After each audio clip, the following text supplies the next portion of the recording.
क्या आपको लगता है कि मौत के बाद कुछ नहीं है? वेल, ये 5 सच्ची रीइंकार्नेशन कहानियां शायद आपका मन बदल दें। हर एक आपको उन सभी बातों पर सवाल उठाने पर मजबूर कर देगी जो आपने जीवन, मृत्यु और उसके बाद क्या होता है के बारे में सोची थी। चलिए 1930 के दशक के दिल्ली से शुरू करते हैं शांति देवी के केस के साथ।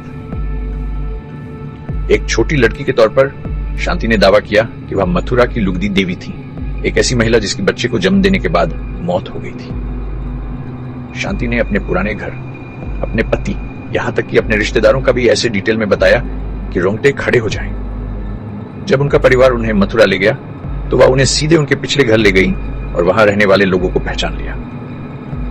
इस केस ने महात्मा गांधी का भी ध्यान खींचा, जिन्होंने अपनी खुद की जांच का आदेश दिया। अब यह वाकई एक अनोखा रहस्य है। अगला, अमेरिका में जेम्स लीनिंगर नाम का एक लड़का। छोटी उम्र से ही जेम्स को वर्ल्ड वॉर II के फाइटर प्लेन से बहुत लगाव था और वह जापान के ऊपर एक क्रैश में मरने के बारे में बात करता था। वह जिद करता था कि वह जेम्स हस्टन नाम का एक पायलट था।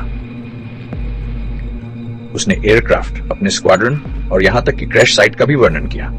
बाद में सभी की पुष्टि हुई कि वे सही थे। उसकी यादें इतनी विविड और डिटेल्ड थीं कि रिसर्चर्स इसे समझा नहीं पाए। अब वापस भारत चलते हैं, उत्तर प्रदेश। यह स्वरूप नारायण नाम के एक लड़के की कहानी है।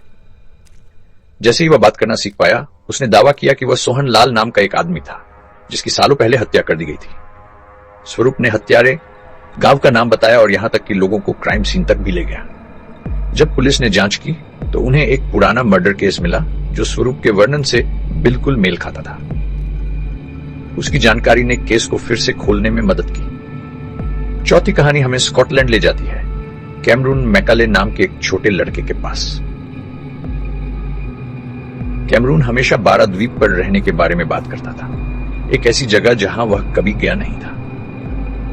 उसने समुद्र के किनारे एक सफेद घर, एक काले सफेद कुत्ते और परिवार के ऐसे डिटेल्स बताए जिन्हें कोई समझा नहीं पाया। जब उसका परिवार आखिरकार उसे बारा ले गया तो कैमरून को वह घर, वह कुत्ता और परिवार मिला जिसे वह याद करता था। यह कहानी इतनी अजीब थी कि बीबीसी ने इस पर एक डॉक्यूमेंट्री बनाई। आखिरी लेकिन कम नहीं, मध्य प्रदेश, भारत से तन्मय। सिर्फ 6 साल की उम्र में तन्मय आग से डरता था और दावा करता था कि वह एक महिला थी जो आग में मर गई थी। उसने पास के एक गांव का नाम बताया, ऐसे लोगों के नाम बताए जिनसे वह कभी मिला नहीं था, और अपने परिवार को एक ऐसे घर ले गया जहां वाकई एक महिला आग में मर गई थी। लोकल मीडिया ने इस केस की रिपोर्ट की और कोई भी उसकी यादों को समझा नहीं पाया। तो आप क्या सोचते हैं?